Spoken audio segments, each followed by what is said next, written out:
Já parou para pensar em como você sabe que um cachorro é um animal, mas uma cadeira não é? Parece bobo, mas essa pergunta esconde uma ciência inteira chamada ontologia.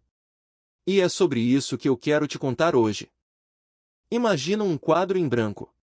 Agora eu desenho um círculo bem no meio e escrevo dentro dele, cachorro. Do lado eu desenho outro círculo maior, escrito animal. E puxo uma seta do cachorro até o animal, dizendo, é um tipo de. Isso, sozinho, já é ontologia. É a ideia de organizar o mundo em categorias, e depois ligar essas categorias com relações que fazem sentido. Ontologia, no fundo, é isso, um jeito de dizer o que existe como as coisas existentes se relacionam entre si. A palavra vem da filosofia, do estudo do ser, do que é real. Mas hoje ela ganhou um segundo significado, mais prático, usado por quem trabalha com computadores e inteligência artificial. Vamos por partes. Primeiro, pense em como você organiza o mundo sem nem perceber. Você sabe que uma maçã é uma fruta. Que uma fruta é um tipo de alimento. Que um alimento pode ser comido. Você também sabe que um carro tem rodas, que rodas são feitas de borracha, e que a borracha pode furar. Cada uma dessas frases é uma relação entre conceitos. É um tipo de, faz parte de, serve para, pode ser. Eu desenho essas frases como setas ligando bolhas no quadro, e de repente você vê uma teia se formando. Isso é a estrutura de uma ontologia. Agora imagina uma cidade. Desenha uma casa, um carro estacionado na frente, uma rua, uma pessoa andando na calçada. A casa está localizada em um bairro. O carro pertence a uma pessoa. A pessoa mora em a casa. A rua conecta a casa a outros lugares. Cada seta que eu desenho é uma relação, e cada relação carrega significado. Sem essas setas, eu só tenho desenhos soltos, sem contexto. Com elas, eu tenho uma pequena história do mundo, organizada e lógica. E aqui entra a parte interessante, os computadores não nascem sabendo nada disso. Para nós, é óbvio que um cachorro é um animal e que animais respiram. Para uma máquina, cachorro é só uma palavra, um amontoado de letras, sem peso nenhum. Ela não sabe que isso remete a algo vivo, que late, que tem 4 patas. A menos que alguém desenhe, digitalmente, essas relações para ela.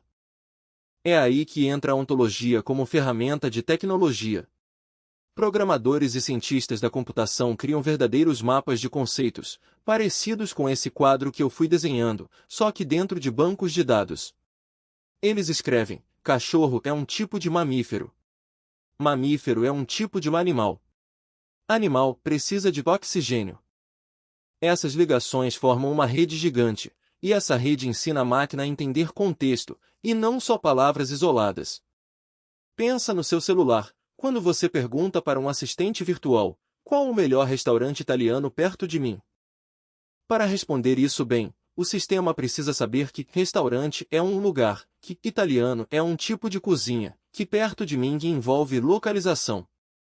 Ele conecta esses conceitos numa ontologia interna e só então consegue te dar uma resposta que faça sentido, e não uma lista aleatória de palavras parecidas. Os mecanismos de busca também usam isso. Quando você digita capital da França no Google, ele não está só procurando essas palavras em textos. Ele sabe, através de uma ontologia, que França é um país, que países têm capitais, e que a capital da França especificamente é em Paris. Por isso ele já te mostra a resposta direto, num quadrinho ao lado, sem você precisar clicar em nada. Voltando ao nosso quadro negro, se eu desenhasse toda a ontologia usada por um assistente de inteligência artificial moderno, eu ia precisar de milhares de bolhas e milhões de setas, formando uma teia gigante, quase impossível de enxergar de uma vez. Mas o princípio seria o mesmo do desenho simples que fizemos aqui, conceitos ligados por relações que fazem sentido. E por que isso importa para a sua vida, se você nunca vai programar nada disso? Porque toda vez que uma inteligência artificial parece entender o que você diz, é porque, por baixo dos panos, existe uma ontologia dando estrutura para esse entendimento. Não é mágica. É organização. É alguém desenhando círculos e setas, exatamente como fizemos aqui, só que em escala gigantesca, dentro de um computador. No fim das contas, ontologia é isso, um mapa invisível que liga as coisas do mundo entre si, seja na sua cabeça, quando você entende que um cachorro é diferente de uma cadeira, seja dentro de uma máquina, quando ela tenta simular esse mesmo tipo de entendimento. E talvez a próxima vez que você conversar com um assistente virtual, você vai lembrar desse quadro, dessas bolhas e dessas setas, e vai entender que, por trás da tela, existe um mapa de significados guiando cada resposta.